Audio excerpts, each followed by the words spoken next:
तुम लोगों को अंदाजा भी नहीं है कि कत्ल के साथ सीरियल किलर कितना जुड़ाव महसूस करता है। एक अधिकार, एक अपनापन। आप जिन्हें मारते हैं वो आपकी जायदाद हो जाती है, आपकी कामयाबी के सबूत, आपके अपने, सबसे ज़्यादा अपने। उसकी आंखों में यह कहते हुए उदासी नहीं बल्कि एक चमक थी, जैसे अपने सुनहरे दिनों को वो याद कर रहा था। जिस जगह एक सीरियल किलर किसी का कत्ल करता है और जिस जगह वो लाश रखता है, वो जगह उसके लिए किसी तीर्थ से कम नहीं होती। एक ऐसा तीर्थ जिसे देखने और छूने की इच्छा हमेशा बनी रहती है। खून की खुशबू से बड़ा चैलेंज देती है लाश की गंध। जिंदा जिस्म से ज़्यादा गर्मी देता है ठंडा होता जा रहा गोश्त। तुम लोग इन बातों को कैसे समझोगे? बहुत ज़्यादा सड़ चुकी लाशों पर नज़र रखने का कोई फ़ायदा नहीं। मांस ने बचे तो गर्मी नहीं मिलती और मांस छूटकर चिपकने भी लगता है। इसलिए पुरानी लाशें नहीं, ताज़ा लाश। ये कहना है अमेरिका के इतिहास के सबसे हैंडसम और खूंखार serial killer Theodore Robert Cowell उर्फ टेड बंडी का। पूरे अमेरिका में अपनी हैवानियत के लिए कुविख्यात सीरियल किलर टेड बंडी उर्फ थियोडोर रॉबर्ट बंडी का जन्म 24 नवंबर 1946 को बर्लिंगटन में हुआ था। मीडिया रिपोर्ट्स के मुताबिक बंडी पहले महिलाओं का अपहरण कर उनका रेप करता था और बाद में मार देता था। कहा यह भी जाता है कि बंडी महिलाओं को मारने के बाद उनके शव से तब तक शारीरिक संबंध बनाता था जब तक उनका शव सड़ नहीं जाता था। टेड बंडी अपनी मां का अवैध संतान था। अविवाहित माताओं के शेल्टर होम से उसकी मां एलिजाबेथ उसे अपने माँ बाप के घर ले गई, जहां उसे विश्वास दिलाया गया कि उसके नाना नानी उसके माता पिता हैं और उसकी मां उसकी बड़ी बहन है। टेड जब 4 साल का था तो उसकी मां वाशिंगटन शिफ्ट हो गई, जहां उसे एक मिलिट्री के कुक के साथ प्यार हो गया। बाद में दोनों ने शादी भी कर ली। मई 1951 में जॉनी बंडी के साथ एलिजाबेथ की शादी के बाद टेड को अपने सौतेले पिता का अंतिम नाम बंडी काफ़ी पसंद आया और उसने तय किया कि अपना नाम वह बंडी ही रखेगा। टेड के सौतेले पिता ने काफ़ी कोशिश की कि भावात्मक रूप से वह टेड से उनका जुड़ाव हो, लेकिन वो इसमें सफल नहीं हुए। टेड का अपने सौतेले बाप से बिल्कुल नहीं पटती थी और उसे अकेला रहना पसंद था। अपने हाई स्कूल के दिनों में अपने दोस्तों के बीच टेड काफ़ी लोकप्रिय था। उसका रुझान राजनीति की तरफ था और उस दिशा में वह अपनी जगह बनाना चाह रहा था। यूनिवर्सिटी के दिनों में साल 1967 में उसके जीवन में एक लड़की आई जिसने उसका जीवन बदल दिया। टेड को एक ऐसी लड़की से मुलाकात हो गई जिसकी उसे चाह थी। दिखने में वह सुंदर थी और कैलिफोर्निया के एक समृद्ध परिवार से उसका नाता था। वह टेड का पहला प्यार थी और उसके साथ उसने शारीरिक संबंध भी बनाए। इसके बावजूद उस लड़की को टेड पसंद नहीं था। उसे लग रहा था कि टेड पति बनने के लायक नहीं है। साल 1968 में उस लड़की ने यूनिवर्सिटी ऑफ वाशिंगटन से ग्रेजुएशन किया और टेड से उसने अपना नाता तोड़ दिया और वापस कैलिफोर्निया चली गई, लेकिन टेड उस महिला को नहीं भूल पाए। साल 1969 में टेड को पता चला कि कल तक जिसे वह अपनी बहन समझता था, दरअसल में वह उसकी बहन नहीं बल्कि माँ थी, और जिन्हें वो अपना माँ बाप समझता था वो उसके नाना नानी थे।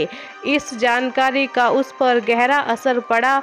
उसने कभी सोचा भी नहीं था कि इतनी बड़ी बात उससे छुपाई जाएगी। इस घटना का टेड पर ऐसा असर पड़ा कि उसका स्वभाव उग्र हो गया, लेकिन बाद में उसने खुद को संयमित कर लिया। उसने मनोविज्ञान की पढ़ाई करने के लिए एक बार फिर वाशिंगटन यूनिवर्सिटी में एडमिशन लिया। 1973 में टेड को लॉ स्कूल में दाखिला मिला था, लेकिन कुछ ही महीनों बाद उसने क्लास में जाना छोड़ दिया था। स्कूल की तरह ही कॉलेज में भी टेड एक दिलचस्प और हैंडसम लड़के के तौर पर जाना जाता था। वॉशिंगटन यूनिवर्सिटी की 18 वर्षीय लड़की कैरन और टेड एक कार्यक्रम में मिल चुके थे जिसमें कैरन एक डांसर के तौर पर शामिल थी। कैरन के साथ उसका अफेयर 5 साल तक चला। वह उसे बहुत प्यार करती थी और उसमें अपनी बेटी के परफेक्ट पिता का रूप देखती थी।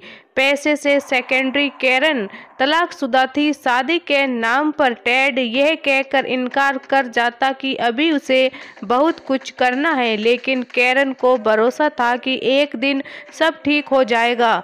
कहा जाता है कि बचपन में उसके परिवार ने ही इतना प्रताड़ित किया और झूठ बोले थे कि उसकी अपनी ही एक फैंटेसी बन गई। बाहर से देखकर या उससे मिलकर किसी को भनक नहीं लगती थी कि टेड भीतर से एक बेरहम कातिल था। एक शाम कैरन के अपार्टमेंट के आसपास जब सन्नाटा था तब टेड पहुंचा। नज़र रखते हुए उसने अपार्टमेंट का दरवाज़ा पूरी ताकत से खोला और अंदर दाखिल होते ही दरवाज़ा बंद कर दिया। कैरन को कुछ आहट सी महसूस हुई तो वह दबे पांव दरवाजे की तरफ गई और दूसरी तरफ से टेड उसके बेडरूम में गया। कैरन को दरवाजे पर कोई नहीं दिखा तो वह बेडरूम की तरफ लौट रही थी। उसके लौटने तक के वक्त में टेड ने बिस्तर में लगी लोहे की एक रोड निकाल ली थी। बेडरूम में दाखिल होते ही कैरन के सिर पर रोड का जोरदार हमला हुआ।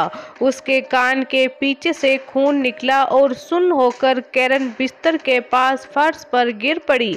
एक तिरछी हंसी के साथ टेड ने कैरन को कुछ देर घूरा।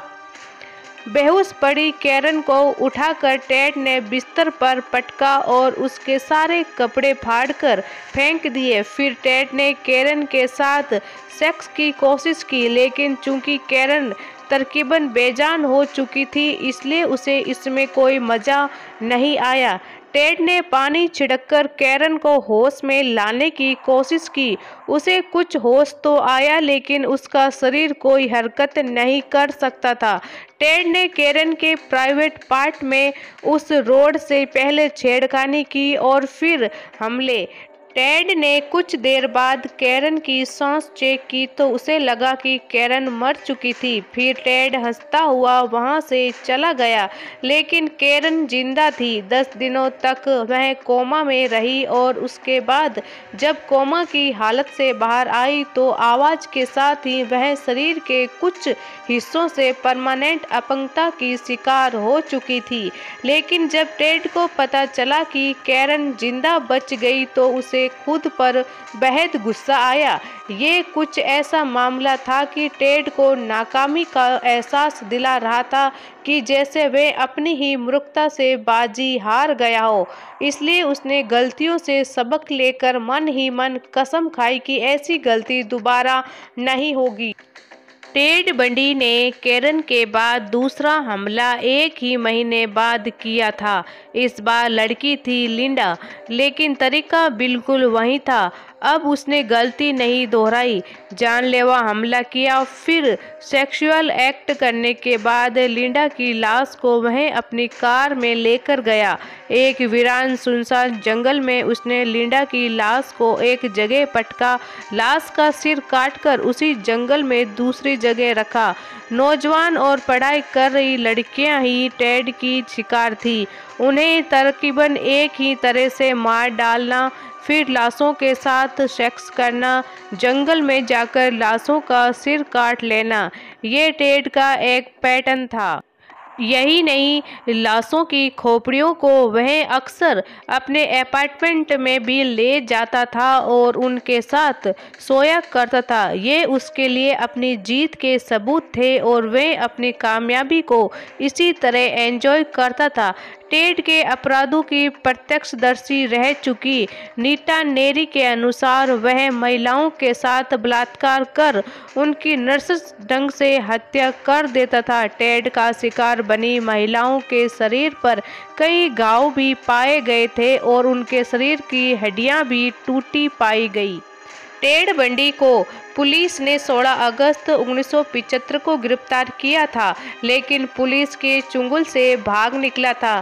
टेड बंडी पुलिस के हाथ से एक बार नहीं बल्कि तीन बार भागा था, लेकिन 15 फरवरी 1978 के बाद टेड बंडी कभी भाग नहीं पाया। गिरफ्तारी के बाद टेड ने पूछताछ के दौरान कबूला था कि उसने सन 1974 से 1978 तक तकरीबन 30 से ज़्यादा महिलाओं का शिकार किया है।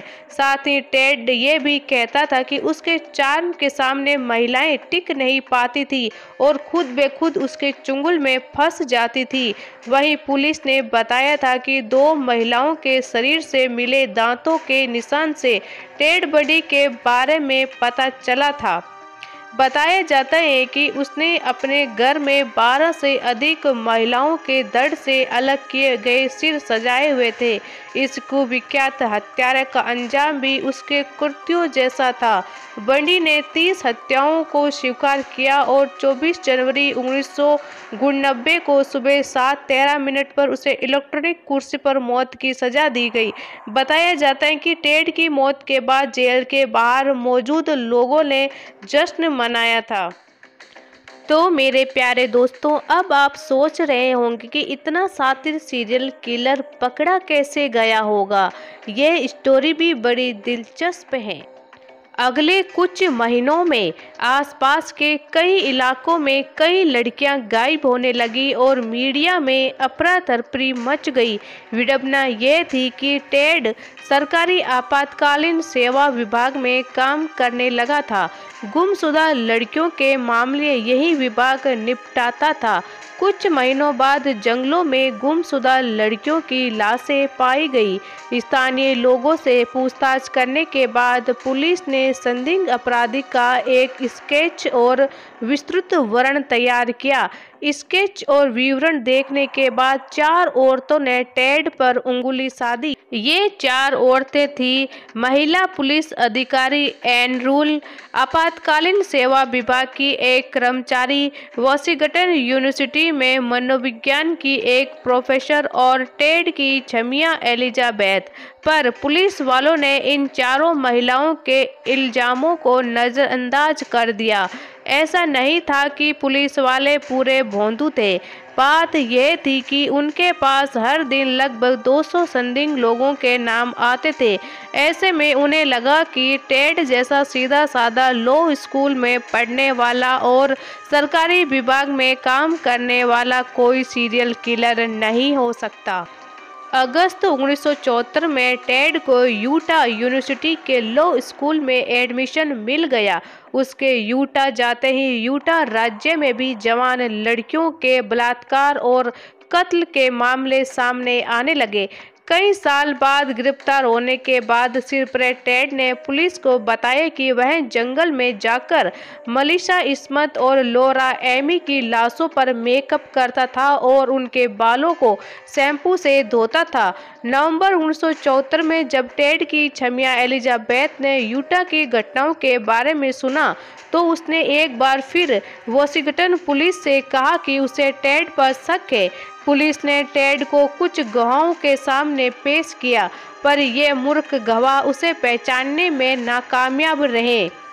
दिसंबर में एलिजाबेथ यूटा पुलिस के पास चुगली करने जा पहुंची, पर यूटा पुलिस भी टेड के खिलाफ सबूत जुटाने में विफल रही। 1975 में टेड कोलोराडो राज्य में घिनौनी हरकतें करने लगा।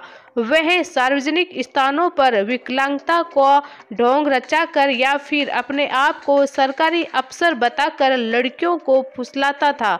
फिर उन्हें किसी सुनी जगह पर ले जाकर सताता था और उन्हें मार डालता था। अक्सर वह इन सुनी जगहों पर लौटकर लाश के साथ सेक्स करता था। ऐसा वह तब तक करता रहता था जब तक लाश को जानवर ने खा जाए या लाश पूरी तरह से सड़ न जाए।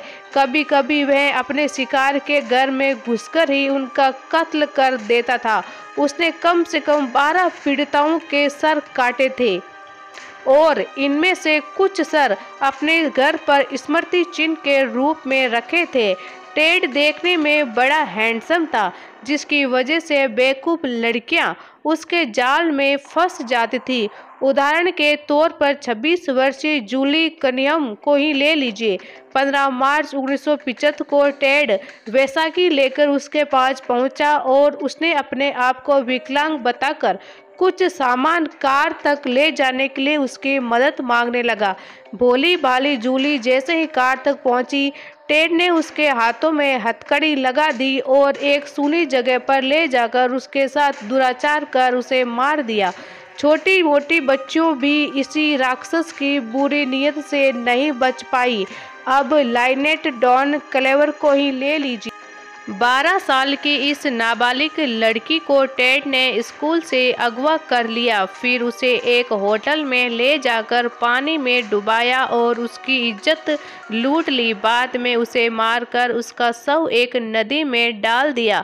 अगस्त सितंबर के दौरान टेड ने एक चर्च में जाकर बपतिस्मा ले लिया। हालांकि वह कभी चर्च में ज़्यादा सक्रिय नहीं रहा। जब बढ़ते अपराधों से प्रताड़ित जनता चीखने चिल्लाने लगी तो पुलिस ने संदिग्ध लोगों की कई सूचियां बनाई। जैसे कि कुछ गवाहों ने बताया था कि अपराधी फोक्सवैगन कार चलाते हुए देखा गया था। तो पुलिस ने इलाके के सभी फोक्सवैगन मालिकों की लिस्ट बनाई। कुछ गवाहों ने बताया था कि गायब हुई लड़कियों को टेड नामक एक अजनबी के साथ देखा गया था। तो पुलिस ने टेड नाम वाले सभी लोगों की लिस्ट बनाई। ऐसी 4 लिस्टों में टेड बडी का नाम सामने आया। 16 अगस्त 1975 को यूटा हाईवे पर अपनी फोक्सवैगन कार में जाते वक्त टेड एक रूटीन ट्रैफिक स्टॉप पर नहीं रुका, इसलिए उसे एक हाईवे पेट्रोल करने वाले पुलिस अफसर ने गिरफ्तार कर लिया। कार की तलाशी लेते वक्त पुलिस वाले ने देखा कि टेड की कार में कई संदेहजनक चीजें थी, जैसे कि लड़कियों का अंडरवियर, हथकड़ियां, मास्क, रस्सी, हथियार जैसे औजार आदि। पर्याप्त सबूत न होने की वजह से टेड को रिहा कर दिया गया, पर पुलिस ने उस पर कड़ी निगाहें रखनी शुरू कर दी।